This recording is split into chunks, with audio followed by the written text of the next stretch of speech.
All right, this is going to be another classic ROH review. This is going to be Respect is Earned 2, the pay-per-view from 2008. So this got more votes than any other show from the last video. So like I said, guys, if there's any, Ring of Honor show that doesn't have its own review and you'd like to see a proper review of it, then request it in the comment section, and whatever gets the most votes is going to be the video I'll do next month. So like I said, every vote counts. So this got 2 votes from the last video, so this is the one I'm going to do. Respect is Earned 2. Not exactly, I wouldn't say this is an amazing show or a classic show, but it's a pretty damn good pay-per-view, and it was the show that kind of kicked off the second year for Ring of Honor on pay-per-view in 2008, because the very first pay-per-view in Ring of Honor history was called Respect is Earned, and then when we get to the summer of time of 2008, they had Respect is Earned 2. The show took place June 7th, 2008, but it didn't officially air on pay-per-view until August 1st, 2008, which was really cool because it beautifully set up the Hammerstein Ballroom show, Death Before Dishonor 6, on August 2nd. So on that Friday night, you saw Tyler Black, pin Danielson. It was just such a nice momentum-building win for him.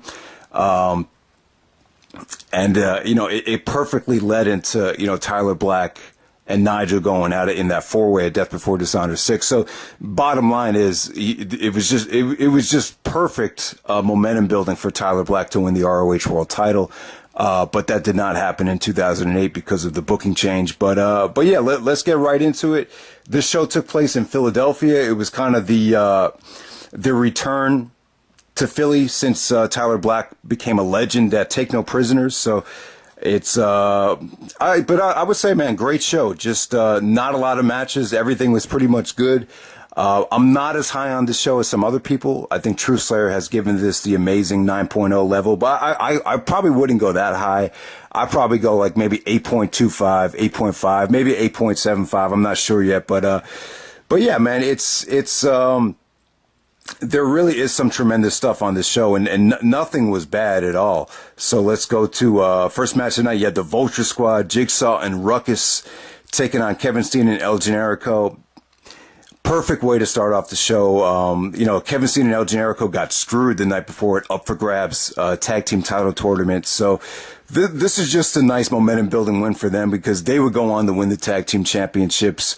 A couple pay-per-views later, it was actually at Driven 2008, which they defeated the Age of the Fall. But this match right here, man, Steen and Generico just hit all their offense. Crowd was going ape. It was going crazy for both of them. Steen actually doing, double power bombs on both guys. But Ruckus hit some good spots too. Ruckus and Jigsaw were fun, but they were good. They were good in this role because they would always make their opponents look good, and they were just a perfect team to put over Steen and Generico. But Generico hit, the brainbuster, the a lot of great high spots here. Steen hitting the swanton splash, and then Generico going for the missile splash off the top rope. Just a wonderful way to start off the show without, overly burning out the crowd. Just really, really good stuff. Tremendously hot crowd there. So we move on to Davey Richards taking on Claudio Castagnoli. Now, this is kind of like the closing of Davey's No Remorse, chapter. And, this is kind of the end of Davey Richards being like a mid-carder in Ring of Honor, because after this match is over, Davey went to Japan and he came back looking like Superman. And, this is actually the show too where Davey actually turns on Roderick Strong, but it's a little bit complicated. I'll kind of explain it after the Strong vs. Stevens match here about what actually happened on the show. But Davey and Claudio, now, when I was watching this match back, I was saying to myself, damn, Davey really didn't have a lot of guys to work with when he was Ring of Honor World Champion, because, guys like Hero, Claudio, Austin Aries, Christopher Daniels, even El Generico, like a lot of the guys kind of left Davey hanging while Davey was the champion. So maybe that's one of the reasons why Davey's Ring of Honor World title reign was kind of underwhelming looking back on it. But when you think about Davey and Claudio, 2 of the top 20 legends in ROH history. You know, there's not a lot of work that these guys did together singles-wise. You know, you had the American Wolves, Kings of Wrestling. They had some good matches. But as far as a one-on-one match, you never really seen a lot of Davey and Claudio. And, you know, to my recollection, this might have been the first time Davey actually did the suicide dive into the crowd where he flips and goes over the guardrail. This might have been the first time he ever did it. And it just got a huge reaction from the crowd because it's such a ballsy move to do, and it's something that I think Davey should have stopped doing even sooner than he did. But you know, possibly one of the weaker matches on the night. You know, just didn't get too much time, but while it lasted, you know, Davey was starting to show more personality here. You could definitely tell shades of the American Wolf. Davey Richards was appearing here. But yeah, this is actually the last time Davey Richards wrestled as part of the No Remorse Corps. But you know, Claudio looked great here, man. Just great finish here. Tons of European uppercuts. A lot of intensity for a while it lasted. I think Claudio actually won the match with a pop-up European uppercut to put Davey away. So, like I said, this is kind of like the end of Davey being kind of like the mid-carder in Ring of Honor. And when he came back with a vengeance. He was supposed to win Survival of the Fittest 2008, and you know, he was just in store. No matter who the booker was, I think it would have been interesting to see how Davey was booked had Gabe stayed, because you know, Gabe admitted that Davey was in store for like a mega push, but when you think about it, you know, Davey, you probably should have won the Ring of Honor championship a lot sooner. And, you know, looking back on it, it's cool to kind of play around with the whole Kenta, Davey Richards, Nigel McGuinness Ring of Honor World title situation. You know, you could have went in kind of a different direction with that looking back on it. But, I do think you know, looking back on it, I think Davey probably would have won the Ring of Honor title a lot sooner had Gabe actually remained ROH booker. But you know, there was even some rumors that Davey, it was actually Davey's idea to have him and Eddie, you know, team up instead of, you know, Davey actually going for the Ring of Honor world title. So you have that whole situation to think about as well. So next up, you had Sweet and Sour Incorporated. You had Chris Hero, Adam Pearce, and Eddie Edwards teaming up to take on Delirious, Brent Albright, and Pelle Primeau. So yeah, that the previous Hammerstein Ballroom show, it was called A New Level. Brent Albright actually turned on Larry Sweeney, and you know, he was upset at Adam Pearce for kind of selling out and joining Sweeney. So you know, Brent Albright just had a mega face turn as Sweeney kind of ordered Albright to you know, attack Bobby Dempsey. He didn't do it, and Albright just takes out the whole Sweet and Sour crew. And yeah, you know, that was looking back on it, that was kind of one of the more one of the better face turns in ROH history. It just had a really good feel-good moment. Really, that was probably the highlight from the first Hammerstein show. Looking back on it. But yeah, Albright actually cut a really good promo before the match. He actually picked Delirious and Pelle Primeau as his tag team partners here. So it was kind of like, you know, it was kind of like Albright was, just picking whoever he could to go to war with, even though they weren't the most dominating guys in the world. He thought Delirious was crazy and Pelle Primeau had a lot of heart. So those are the guys he went to war with. And, Albright made for, that was a good promo. It really showed that he had, potential as a leader to cut that kind of promo. And this match right here, I thought it was good. It was a good old school tag match. It was all about Albright just getting the hot tag and just German suplexing the crap out of everybody here. And it was good storyline progression too, because after the match, Adam Pearce, took out Brent Albright with a briefcase, and in the briefcase was the NWA World Title. So that beautifully set up the, if you watch the pay-per-view, the very next day at Death Before Dishonor 6, Pearce and Albright had that classic for the NWA World Title, probably the most surprisingly great Ring of Honor match of all time. It just blew away my expectations, and So there we go with that. That was great storyline progression. Just a good old school tag match right there. I didn't think the match sucked like some people thought, but I thought it was fine for what it was. And then the show really kicks off in the high gear here. We have a fight without honor. We have Roderick Strong versus Erick Stevens. this is the blow off to their feud. They had been feuding the whole year. I mean, basically since Man Up. So it wasn't just 6 months. It was pretty much, 9-10 months of these guys just ripping each other to shreds. I mean, they had a great series of matches. The match at Man Up was great. Then you had Erick Stevens actually defeating Roderick Strong for the FIP title at Final Battle 2007. And then you had the rematch at FIP Redefined, where Strong takes back the FIP title from Stevens, which is in my opinion, that's the greatest FIP match of all time. And that's the best Strong and Stevens match still, in my opinion, the Redefined match. Incredible stuff right there. And then they had another really, really, intense, violent, hard-hitting match at Supercard of Honor 3, where they shaved, the NRC shaved, Erick Stevens' head off. And then you have the Fight Without Honor at Respect Is Earned 2. Now, as far as spots go and as far as stunts go, this is probably the highlight of the feud. I just think the Redefined match, it kind of captured the heart of the feud, but this Fight Without Honor, it's still incredibly crazy. They basically used a ladder as a weapon. It's not a ladder match though, but they used a ladder. There is on occasions you see street fights in Fight Without Honor where the ladder has, usually when you use a ladder, it's about getting the belt down and winning a championship by grabbing the belt. But, there are these rare occasions where you could just use the ladder as a weapon. And, that's what they did here, but also you just had, just tremendous, chair spots, tremendous, stiffness like these guys usually do. This is the type of match that would take years off your life. You really have to question the intelligence behind both of these guys, because they dished out tons of punishment. Just some of the stuff that these guys did, like Roderick chopping Erick Stevens' face. Brutal stuff here. There was actually a TKO bomb for, I think it was Stevens to Roderick on the ladder. Roderick with the backbreaker through a chair. And then there is a superplex off the top. Roderick actually wins the match by superplexing Stevens off the top of the ladder through a table. And it's very rare which you've seen someone take a superplex off the top of a ladder. I mean, probably one of the only times I've seen it done was Rob Van Dam to Jeff Hardy. I think Flair actually took a superplex. I think it was Money in the Bank 2 at WrestleMania 22.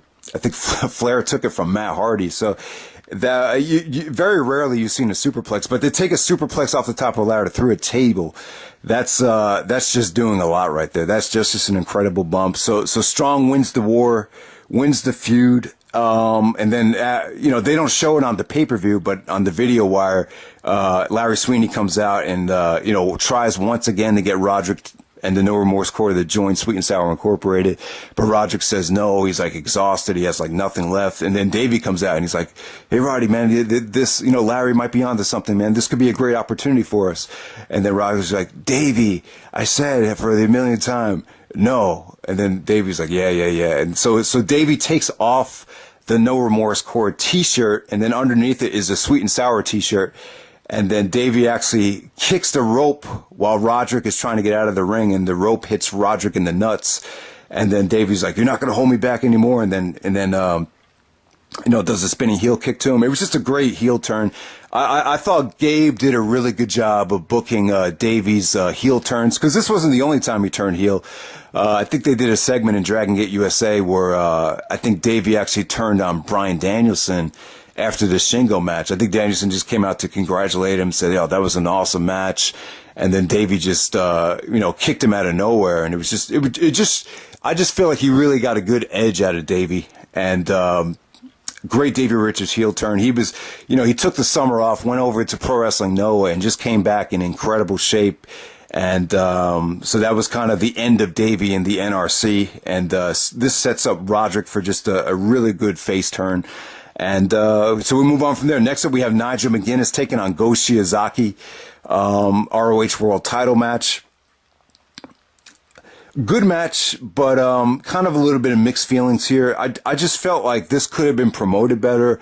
I feel like they could have done a better job of making Go Shiozaki look a little bit stronger. I was kind of debating about this, like, did it make Go Shiozaki kind of weak that this wasn't the main event of a pay-per-view. And then I thought about it, and I'm like, not really, because Nigel and Claudio at New Horizons wasn't the main event. Nigel and Roderick at Driven wasn't the main event.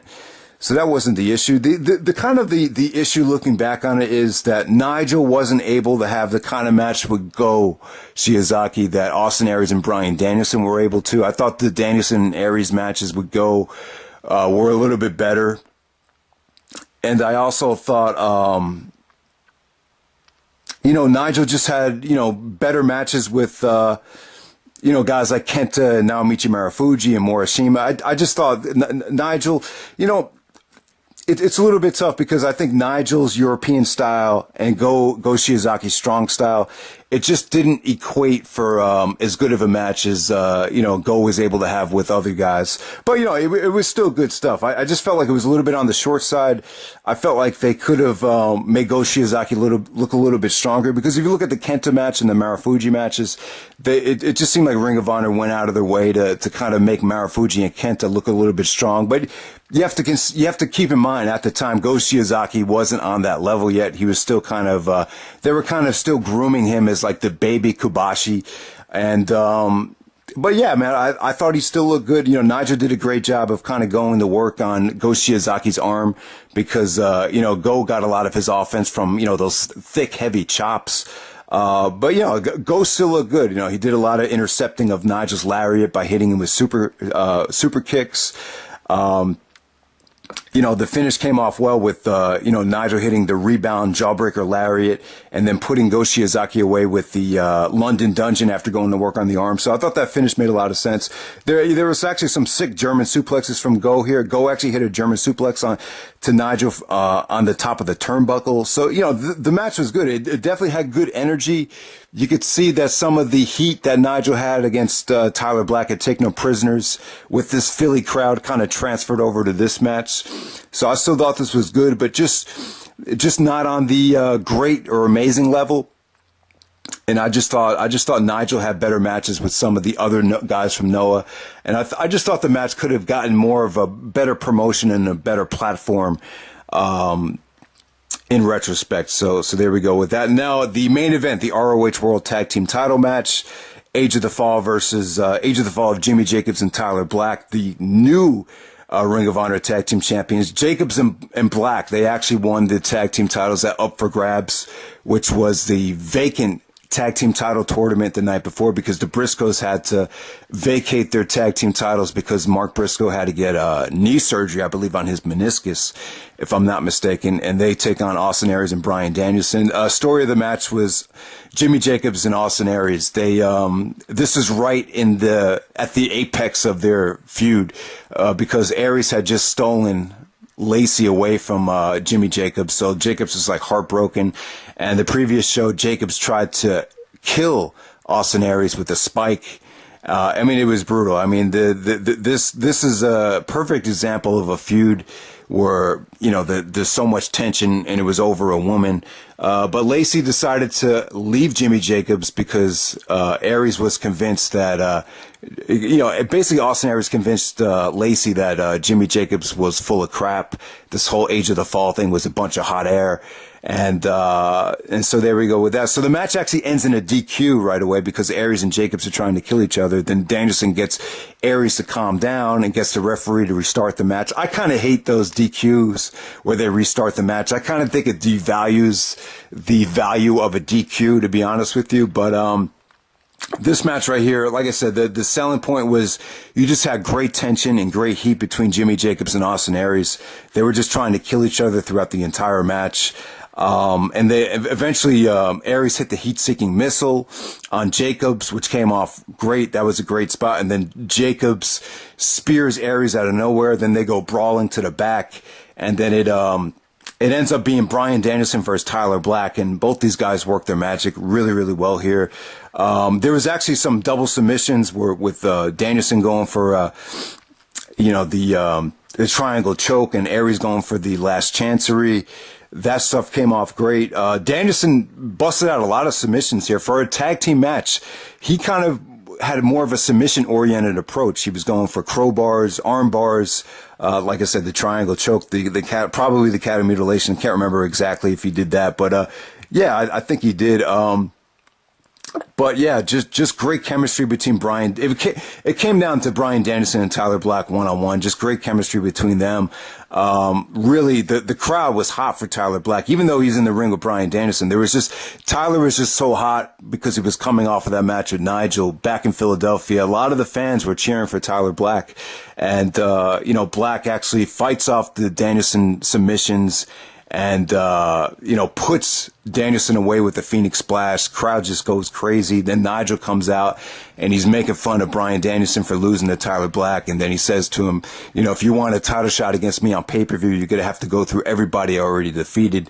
So you had that whole storyline where Danielson and Nigel are building to their first title match on pay-per-view. But, Tyler Black defends the Ring of Honor World Tag Team Championships. And, he just had so much momentum after this match. At 21 years old, probably the hottest guy in Ring of Honor, and, was on the verge of just exploding as the Ring of Honor World Champion. But that's how the pay-per-view ends. I would say a great tag team title match. Really, really good Ring of Honor World title match. Great fight without honor between Strong and Stevens. Strong and Stevens stole the show here. This was the highlight of their feud as far as stunts go. And, so respect is earned too.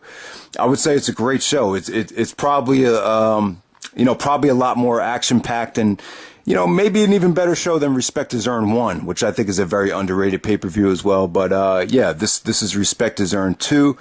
Guys, so hopefully I'll have a review of the Royal Rumble coming up. I'll try to subscribe to the WWE Network. Not sure exactly how many videos are going to be coming. But yeah, man, we'll try to get back into the thick of things. But as far as these Ring of Honor classics go, just vote for whatever you want to see reviewed next, and hopefully have some better content coming now that the holidays are over. All right, guys, thanks for watching, and take care.